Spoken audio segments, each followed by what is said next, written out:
Okay, Shade Tree Jet Ski channel coming at you with another video, hopefully informative for you, as it's something that I've learned about these Yamahas with power valve. This has been my learning curve build and jet ski. I've got both of these running.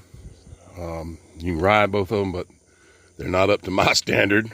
This one's doing a little surging thing. That one, it didn't get to clean the fuel tank out completely, so there's still some gum that gets in it. I've had to change the filter, pull the filter off of the tube that goes in the pickup on the tank. But anyway, let's get to this video, and I want to show you what goes wrong with these Yamahas with the power valve.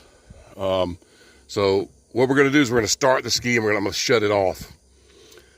And I want you to hear this servo motor. This is the motor that powers the, or opens and closes your power valves, which are in there. The power valves, and there's the cables where they hook up right there. But I want you to listen, and if you do not hear this on your power valve two-stroke jet ski, you better fix it, and I'll show you why in the next part of this video. Listen, about 5 seconds. You hear that? We'll do it again. 1, 2, 3, 4, 5. Okay, so that's your valve cycling. One more time. You're gonna see it cycle right there on this. Okay. See that? You can hear the motor working. See how it runs it back and forth? That's moving your power valves. This is what destroys these pistons on this particular jet ski. And that motor, if you follow your cables, is up in the nose. And it's located behind these hoses. Right there. That's the motor. And I'll show you what it looks like, and we'll talk more about it in just a minute. So, I've got a good, perfectly good XL800 jug, 66E version.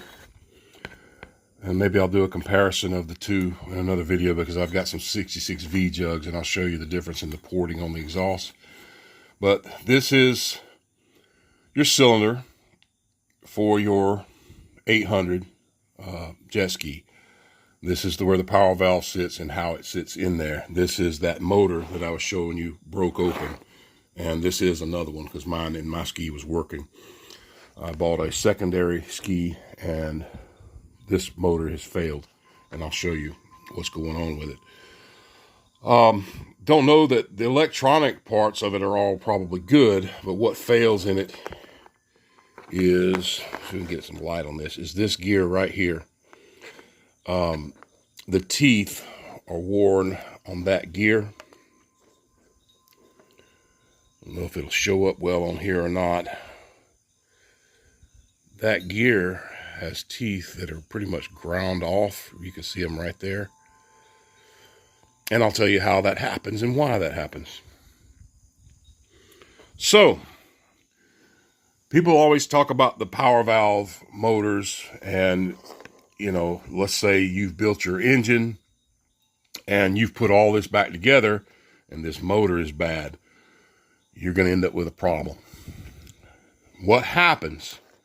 Now this is out of that part ski I bought. I did a video on it, but I trashed it. And so here's the power valves out of that engine. They have not been cleaned.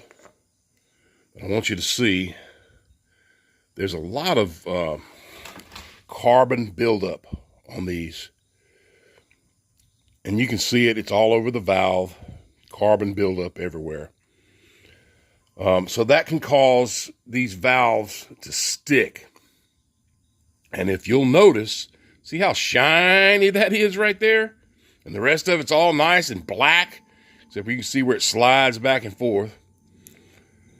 This one got hit by the piston, and this was the rear piston, and it seems to be Both of these Yamahas that I've dealt with so far, it's been that rear piston that ends up hitting the power valve.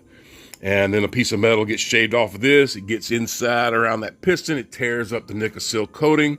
It really tears up the piston and makes your rings stick in the piston. Maybe I should have got the piston itself to show you. But also, here's the other one. This was the front cylinder. It had really good compression. Absolutely nothing wrong with it. Beautiful.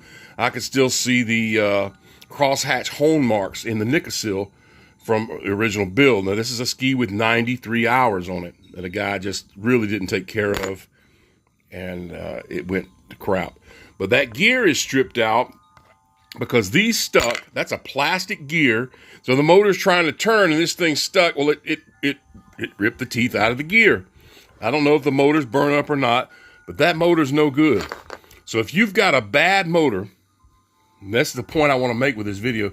If you've got a bad motor, this electric motor right here, and you've done a full rebuild and you don't see your motor actuating like you saw on my ski where it goes, and it runs backward and forward.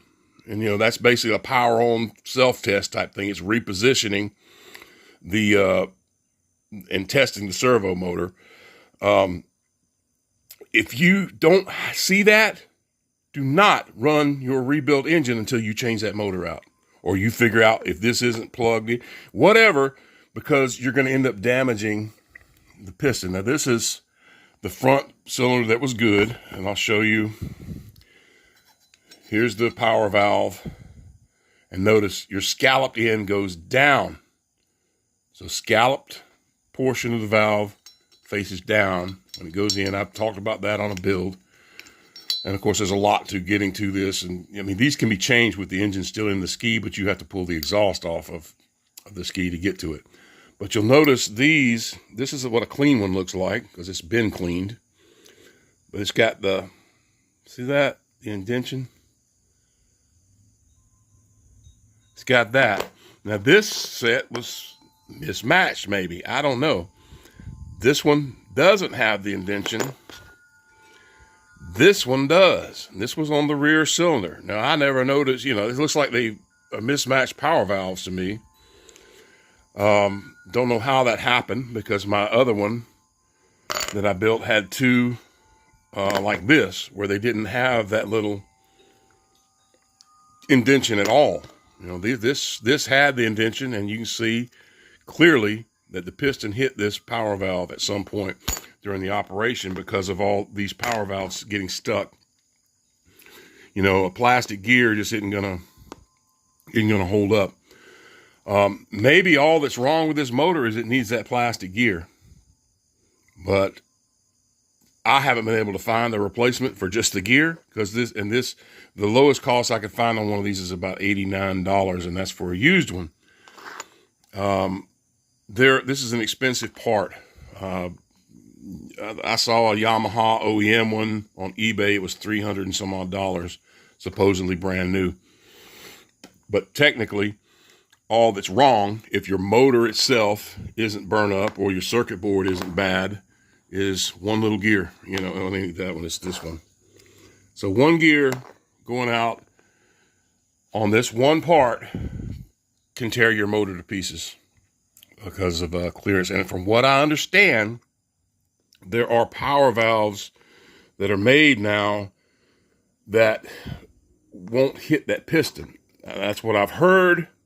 I'm not, I would like to get some of those and put them in here so that even if this stays down because the motor isn't working, it isn't going to hit the piston. And I need to figure that out. Before I build this next engine, I've got another Yamaha that I bought as a part ski because the hull is severely damaged. I may show that in another video. But I hope this helps you. Make sure that your power valve motor is operating when you build it, and don't get your cables confused as to which one goes where. I just leave them on the bracket. Pretty much the bracket only fits correctly in one direction, and you won't get your cables confused. I understand. You see see how one of them, it tells you right there, number 2. And I guess the other one may have to be marked number 1. I don't know. They didn't have to mark it number 1, but they kind of made it obvious. which one was which. So they are marked, but you can't just go throwing things together and building this stuff. Things go a certain way, and hope that helps you with your Yamaha power valve issues and explaining why this happens. You know, just there isn't enough clearance apparently when this is down all the way with some of these valves, and it will hit the piston and just totally trash trash the cylinder out. So keep your jet ski running well, and we'll see you in the next video. Thanks. Bye.